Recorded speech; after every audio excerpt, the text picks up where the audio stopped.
Oh man. Hey, hey, hey.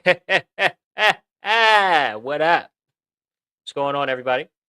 Hopefully you're doing very well out there in the wide, wide world, the widest of worlds. Welcome back to the Inner Storyteller. Welcome back to this podcast. Welcome back to the channels. Don't forget the Ufulu Child channel is always also on deck and a part of the family. And the Inner Storyteller channel represents my new book, The Inner Storyteller, as well as my growing personal philosophy that shall one day be, you know, fully fledged curriculum for students of all ages.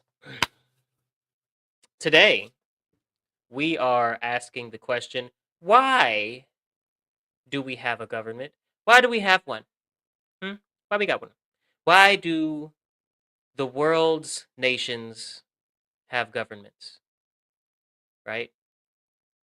Um, the same question worded in a way that's more favorable to my ears, more preferable to my brain, is why do the regions of the world have governments? Because I'm sure if governing bodies naturally formed, the borderlines would look way different.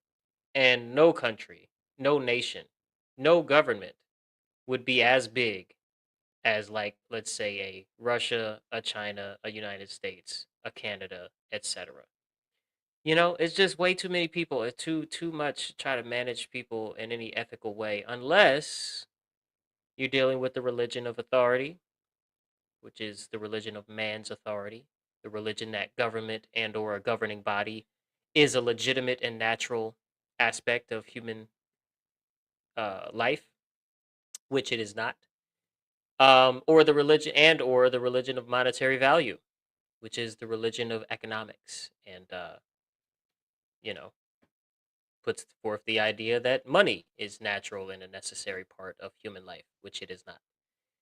Under those two religions, of course, it's very difficult to imagine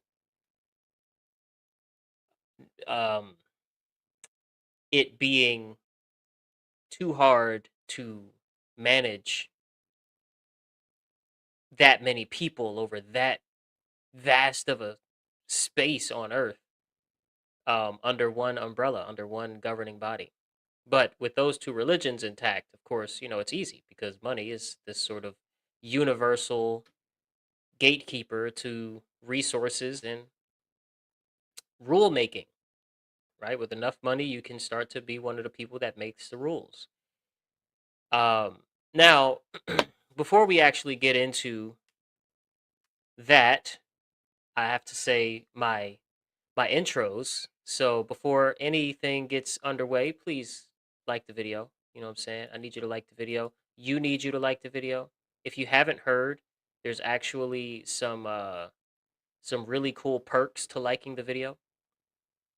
You get to be first in line at the roller coaster. Okay? If you go to the roller coaster and you tell the person at the front that you like the video, they're gonna like give you a special pass. It's got my face on it, and then you just go to the front of the line, and you can like keep going to the front of the line as soon as you get off. It's amazing. Um, and there's some other perks, but I'll keep those secret. Maybe I'll tell you at the end of the video. If you are here, good people, then you are in for some real conversations.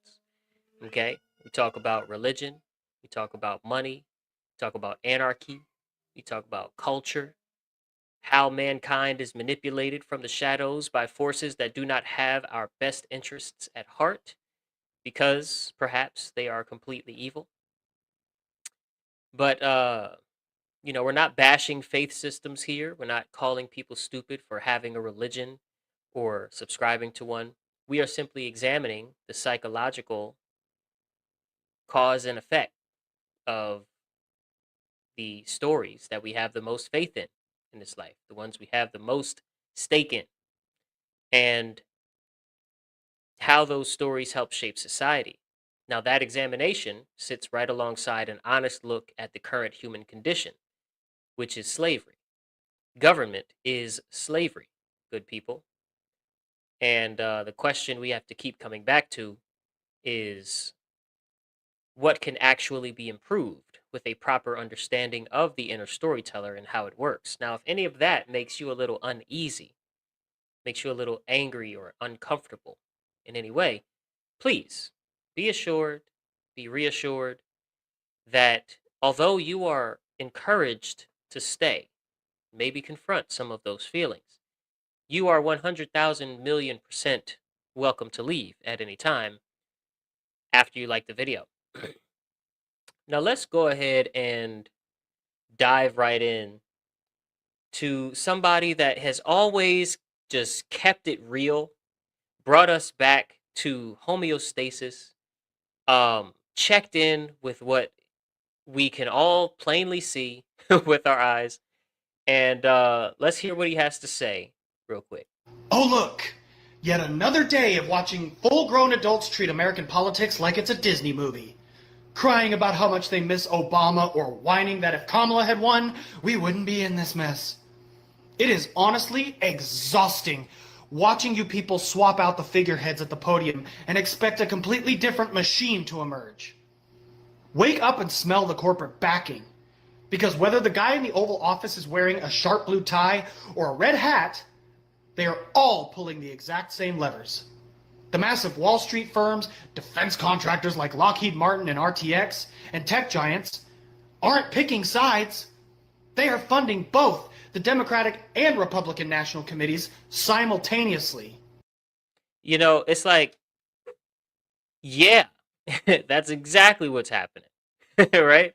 The tech giants, big gas, big pharma, big food packing, they are not picking sides every 4 years.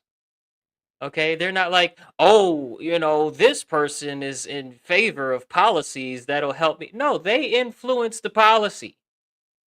They go to the right people, take them to the right dinner, may or may not be on an island, okay, may or may not have $30,000 items on the menu, and uh, influence whatever the policy is going to be, right? But we, us in the 99%, we're just happy-go-lucky, uh, happy-go-lucky, headed towards the slaughterhouse with a smile. Let's continue. They don't give a damn about your vote because they already bought the entire stadium. Remember Obama's historic 2008 cabinet that was supposed to bring hope and change? WikiLeaks exposed a literal spreadsheet sent by Citigroup executive Michael Froman vetting and handpicking his top cabinet positions before the election was even decided. Trump packed his administration with Goldman Sachs executives, including his Treasury Secretary at the time, Steven Mnuchin. And the Biden-Kamala administration immediately brought BlackRock executives like Brian Deese in to steer the economic wheel. The faces on the campaign posters change, but the corporate board of directors stays exactly the same. Yes, and here's the thing, good people. When somebody new gets elected to public office, what exactly does that change or affect in the private sector? Meaning, the board of trustees, the board of directors, right? The top brass at the corporations and just the corporate level that feature people that have enough money to buy elections. What changes in that apparatus when there's an upset at the polls? If the answer that came to you automatically is, well, that doesn't necessarily change anything, you'd be correct, right? But we have in our mind that this ritual of going to the poll and voicing our opinion on who we want to be our slave master for the next 4 years, or at least who we want the face of our slave masters to be for the next 4 years, that when we do that and when we voice our opinion like that, we are somehow changing the behavior patterns, the desires, and the moral. Let's just say we're changing the ability of those in the corporate offices to stop doing what they're doing. And I'm not just talking about their hiring practices, right? I'm talking about their real life influences of public officials, right? Like I said, taking people to dinner, um, blackballing people, taking people out to certain experiences, and then having blackmail all of a sudden, and influencing what encroachment the government is going to do next on our all of our freedom, right? But let's continue. Let's hear some more. You've been conditioned by an education system that doesn't want independent thinkers. It wants compliant, obedient workers who mistake partisan cheerleading for intelligence. Remember how much everyone hated George W. Bush's corporate high-stakes testing nightmare, No Child Left Behind? Obama didn't scrap it. His education secretary, Arne Duncan, just gave it a glossy rebranding called Race to the Top, forcing public schools to compete for federal crumbs using the exact same hyper-standardized metrics that strip critical thinking out of the classroom.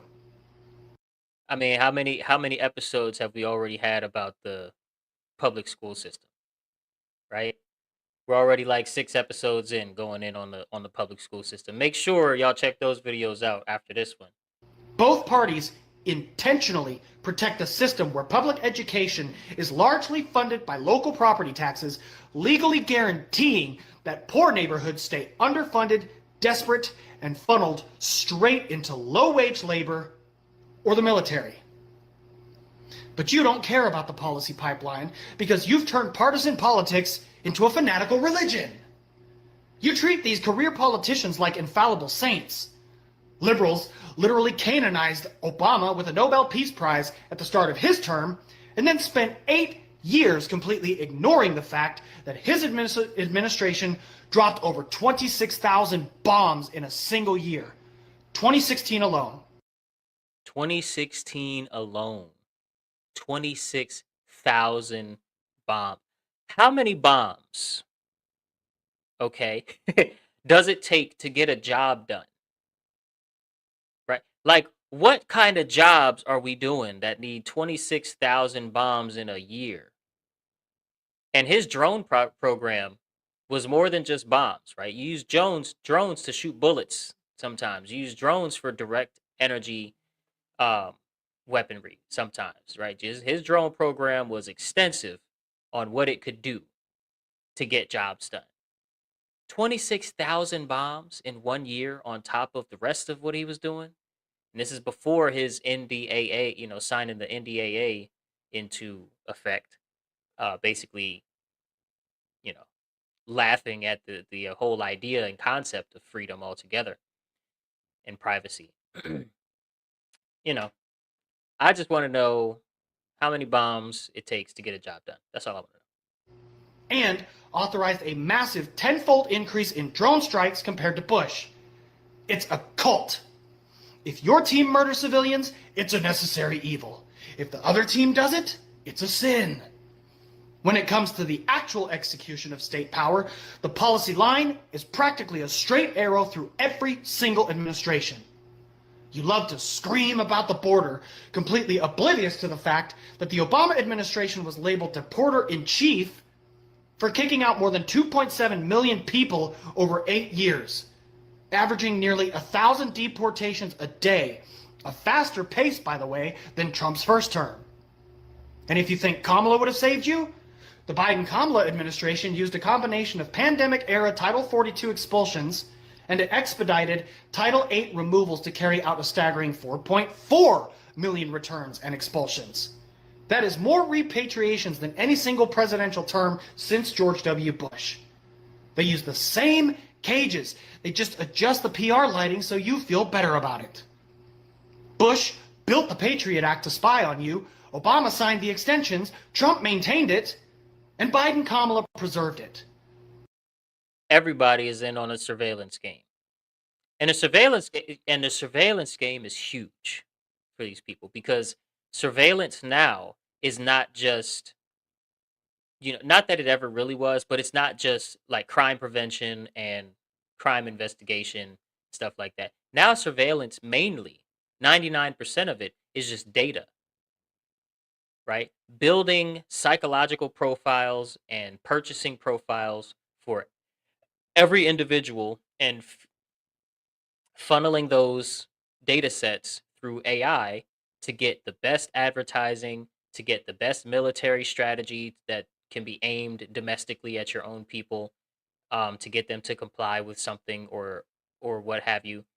The best data to provide to recording studios and people that make the biggest movies and the biggest music to mind control you at, you know, breakneck speed without much effort.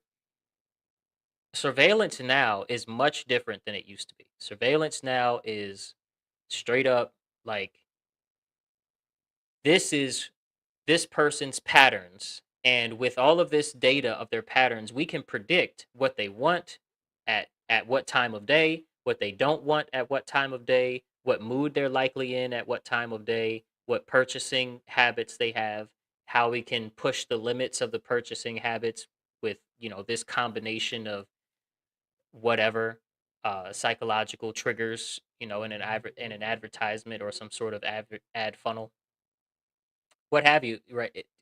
Surveillance is, it's not the same.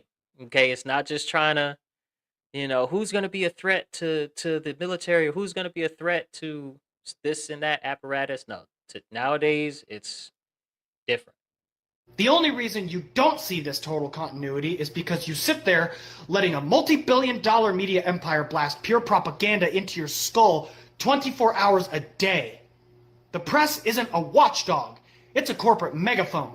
Just 6 massive conglomerates, empires like Comcast, Disney, and the recently merged Paramount Skydance, control over 90% of all the media consumed in this country. They pretend to love free speech, yet the Obama administration used the 1917 Espionage Act to criminally prosecute whistleblowers 8 different times, including targeting national security heroes like Thomas Drake, John Kirikou, and Chelsea Manning, which was more than all previous administrations in U.S. history combined. Right. So what a whistleblower is, he's talking about how Obama was locking up whistleblowers. A whistleblower is somebody who was on the inside, either retired, got fired, or otherwise is now on the outside, and who decides to go public with inside information that could either be criminal or so frowned upon that it might as well be criminal, because now you're going to lose your reputation in the court of public opinion now that this stuff is exposed, or at least that's how it's supposed to work. And Obama's administration sure did lock up and target, with law enforcement, more whistleblowers than any than all of U.S. history combined.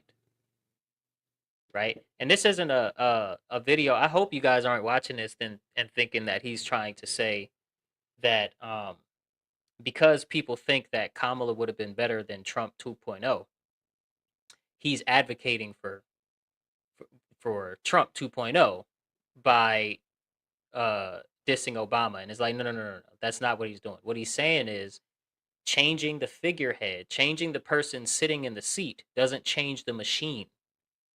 Right? Changing the color of the start button, changing the color of the key that you use to start the machine doesn't change what the machine does. The machine is going to kick out the same results that it always has, no matter who's in the seat. That's what he's saying. Trump took that exact blueprint and used it to aggressively hunt down journalists' phone logs. CNN, MSNBC, and Fox News are funded by the exact same billionaire class that cuts checks to the politicians.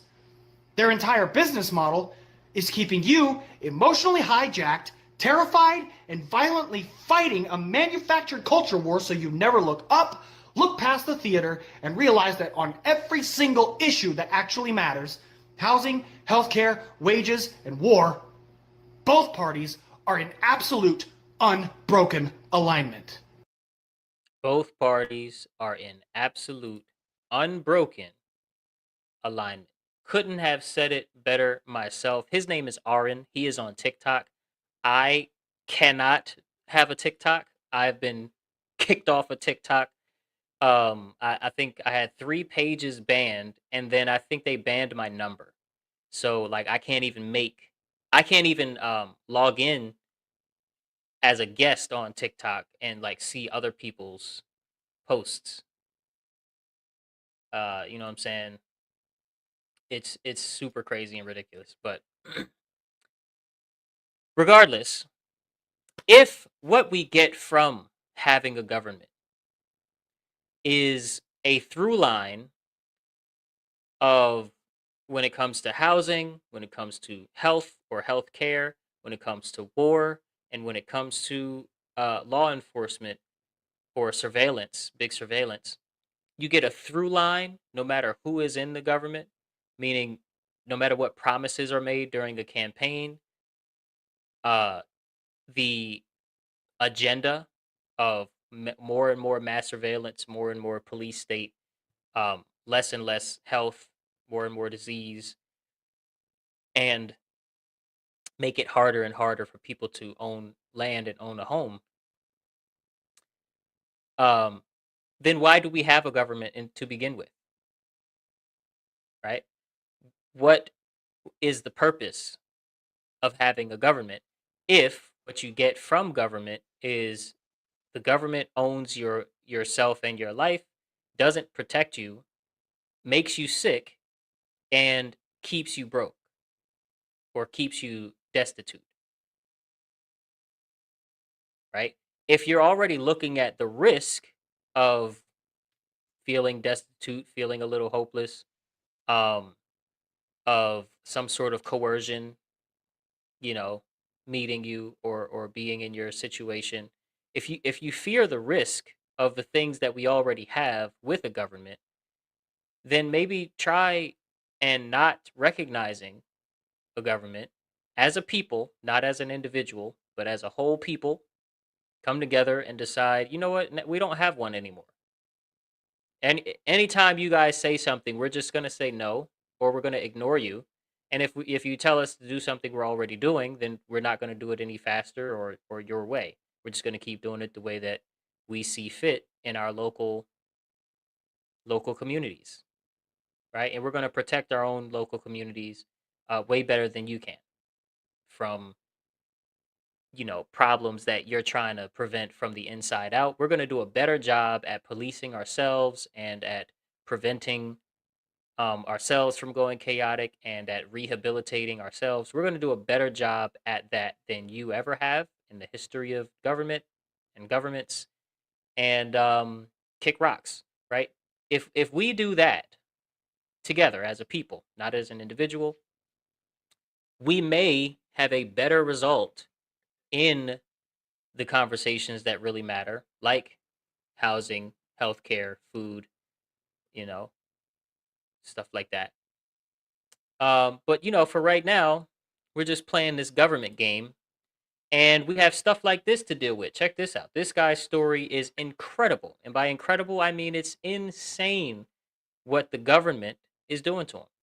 Hey, so the government won't let me live in this treehouse that I spent the last 4 years building, and the reason is incredibly stupid. As we already established, the county said I could build a treehouse, and the county seats changed, and the new guy said, hey, no, never mind, you need a permit for that, and that turned into like a 1.5-year battle, and they didn't want to give us a permit, and when they finally did give us a permit, they said, okay, fine, you can build it, but you need to make it bigger, up to 1,200 square feet, to meet our minimum size requirements, so we can tax you more. So we got the permit, and now there's a new problem. Now they say that my parents cannot build a house on the same property, which is over 100 acres, by the way, because now the treehouse is the primary residence, so we can't do another house. So we meet with the county again, and we're like, hey, so the treehouse is still only 750 square feet. We have not made it bigger, which means it meets your size requirements for an accessory structure, so we should still be able to build a main house over there. Nope. That's impossible. Why is that impossible? Well, because our ordinance strictly prohibits building the accessory structure before the main house, because then people just never build the main house. Yeah, but we're actually trying to build the main house, like right now. We're trying to build it, but you're saying no. So we go in circles and circles, and they're just like, sorry, it's impossible. You cannot build another house on the property. So my dad's like, well, can we just apply for a variance? And he's like, yeah, you can, but they'll definitely deny it. And then I found a loophole. I said to him, why don't we just divide the property on paper, draw an invisible line down the middle, and then my parents can pull a permit for this property, build their main house, and when they finish, finished, we can reassemble the properties and the treehouse becomes an accessory structure to the main house. Well, yeah, I guess that could work, but you can't get a certificate of occupancy for your treehouse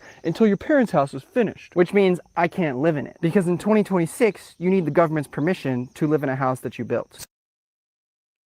What? Nigga, what? Like, what do you mean in 2026 you need a permit to live in the house that you built from the government? And before you built it, you already had the land. Meaning you already got the land from the government or from the bank or whatever. But obviously, the bank and the government is kind of the same thing because money is not real. Banks just basically do accounting and transfer of securities, which is debt instruments. And transferring and doing accounting isn't really doing anything, right? So the money, so the financial enforcement apparatus is the banks and the banksters, and the physical, land grab, people grab, kidnapping, and shoot 'em up, bang bang, in law enforcement apparatus is of course police and military. So basically, the banks are also government. That's all I'm trying to say. Anyway, already got the land from the government before he built. Obviously, you can't build something for 4 years without securing the land. So they already got the land, over 100 acres. Spent 4 years building a treehouse. A lovely looking treehouse, by the way. Shout out to that guy. Spent 4 years building it, then finds out that not only is it going to be a multi-year bureaucratic battle with the county to get him to be allowed to have his parents' house built on the same land that belongs to him, according to the accounting. Right? Now, of course, it doesn't really belong to him because he's asking for permission. If you're asking for permission, then you obviously have a master who it belongs to. But real life aside, on paper, this land belongs to him. And yet he has to go to the government, right? And they have to tell him no, his parents can't have a structure on the land because you built a tree house. And we have this law in place that prohibits people from building a secondary structure before building the primary structure. And I know that the only reason why we have definitions for primary structure and secondary structure are to make sure that we can tax people and exploit the um, product of their labor, exploit the fruits of their labor to the maximum extent. But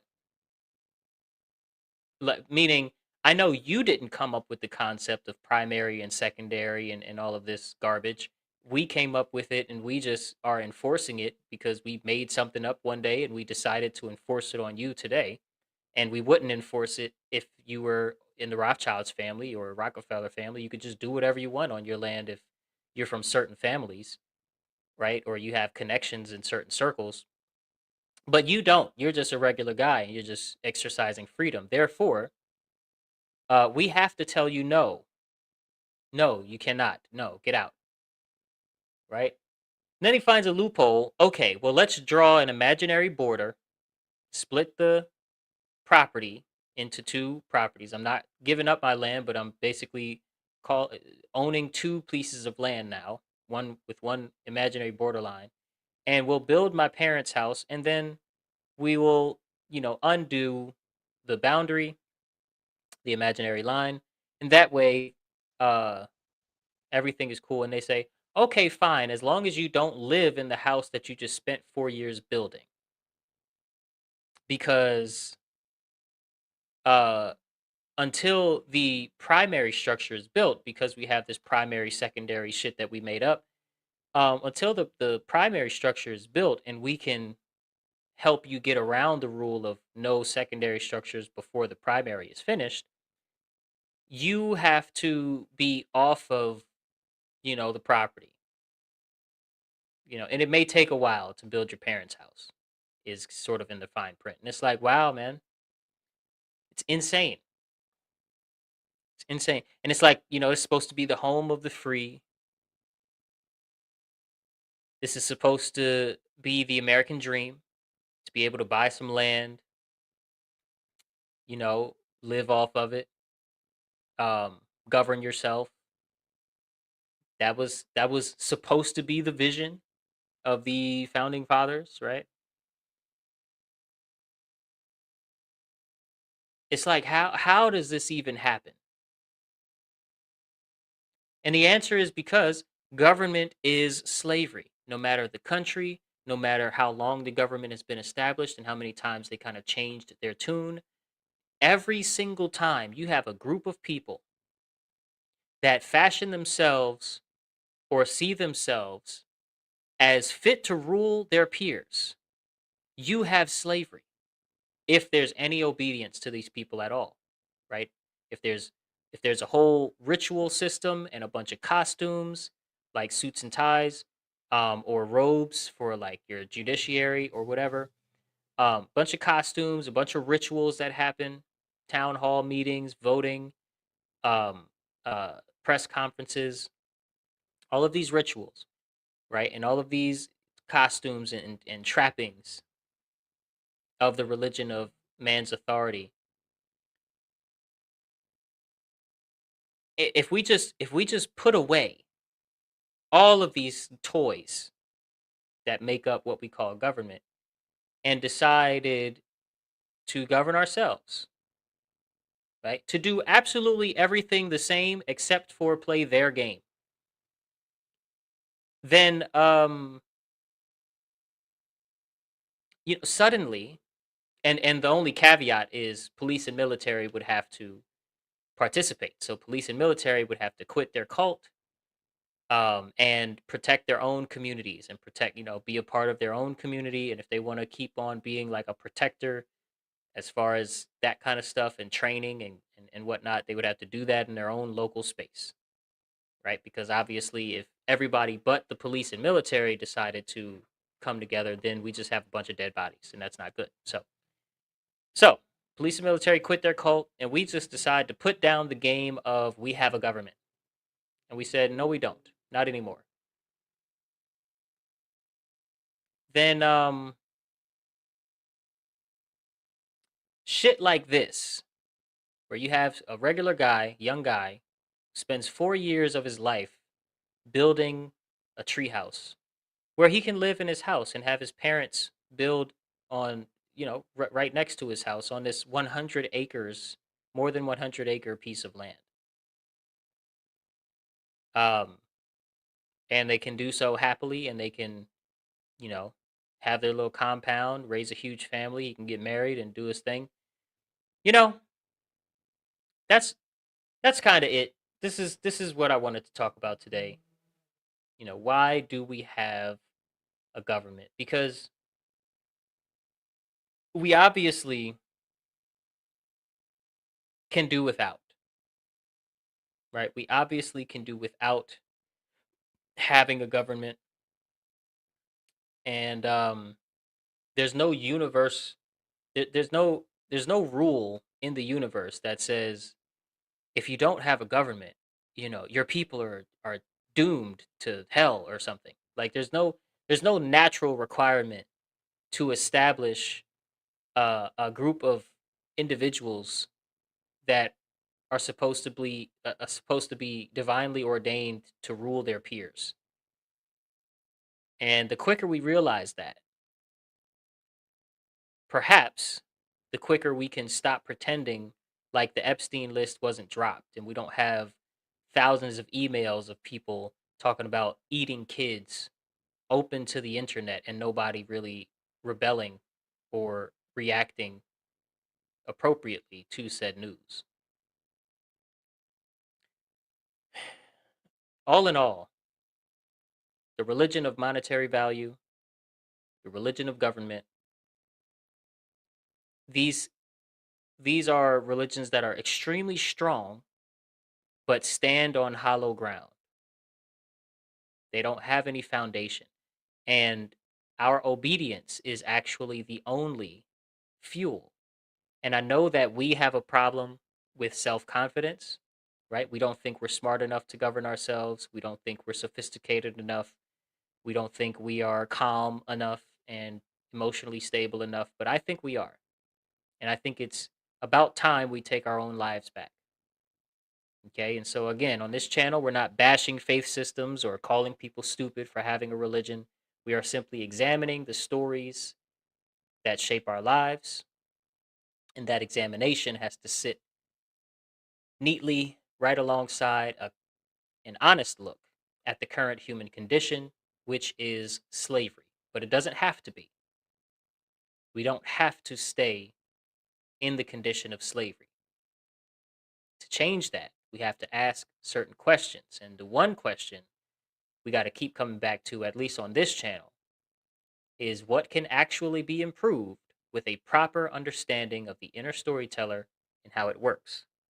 I.e., what story are you willing to live? Please let me know in the comments, and I will see you tomorrow, most likely, hopefully, maybe, in the next one. Yeah, I mean?